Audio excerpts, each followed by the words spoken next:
UP सरकार को supreme court से फटकार लगी है। कैदियों की सजा में छूट मामले में सुप्रीम कोर्ट ने फटकार लगाई है। तय समय सीमा का पालन करने में फेल रही यूपी की सरकार।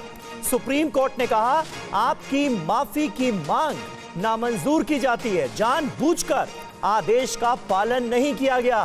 यूपी सरकार ने कहा सक्षम अधिकारी छुट्टी पर थे।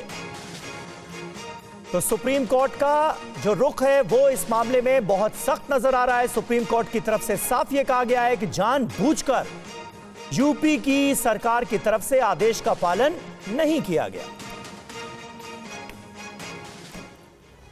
तो यूपी सरकार को सुप्रीम कोर्ट की फटकार लगी है। पूरा मामला क्या है इसे भी आपके सामने डिटेल में रख देते हैं। आपको बता दें जो जानकारी है उसके मुताबिक 16 मई 2022 को सुप्रीम कोर्ट ने आदेश दिया था जिसमें समय से पहले रिहाई पर 3 महीने में फैसला हो, ये सुप्रीम कोर्ट की ओर से साफ किया गया था। कैदी अगर योग्य हैं तो बिना अर्जी भी उनकी रिहाई पर विचार किया जाए, ये भी कहा गया था। सभी एलिजिबल कैदियों की रिपोर्ट तैयार की जाए। इसके अलावा 25 मार्च 2022 को कहा था कि 14 साल के बाद भी जेल में क्यों है। तो उस पूरे मामले को लेकर यूपी सरकार पर कई तरह के सवाल उठ खड़े हुए हैं। खुद सुप्रीम कोर्ट को इस पूरे मामले में दखल देते हुए फटकार लगानी पड़ी है। पीयूष, क्या पूरा मामला, इसे जरा डिटेल में समझाएं।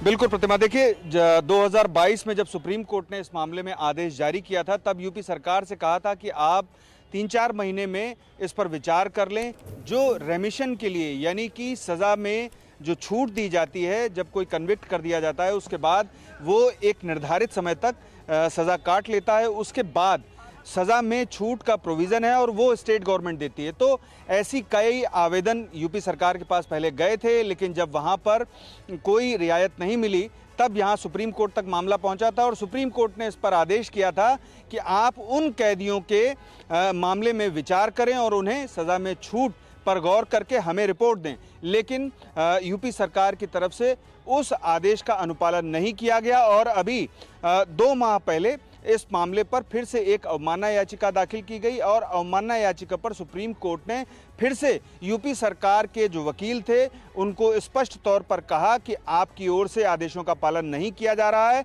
ये उचित नहीं होगा। और आज जब इस मामले पर सुनवाई हुई तो सुप्रीम कोर्ट के समक्ष याचिकाकर्ता यानी कि जो कैदियों की तरफ से पिटीशन फाइल करने वाले याचिकाकर्ता हैं उनकी तरफ से कहा गया कि यूपी सरकार इस मामले में लिंगर ऑन कर रही है, जानबूझ करके कोई भी कदम नहीं उठाया जा रहा है। सचिवालय के अधिकारी फाइल तक रिसीव नहीं कर रहे हैं। तब सुप्रीम कोर्ट ने इस मामले में सचिवालय के अधिकारियों का नाम बताने का निर्देश जारी किया और हलफनामा उनके नाम के समेत दाखिल करने का निर्देश उत्तर प्रदेश सरकार को दिया और अब इस मामले पर अगली सुनवाई 20 अगस्त को होगी। जी बहुत शुक्रिया इस तमाम जानकारी के लिए। तो पीयूष बता रहे हैं कैदियों की समय से पहले रिहाई का ये पूरा मामला है जिस पर सुप्रीम कोर्ट से यूपी सरकार को फटकार लगाई गई।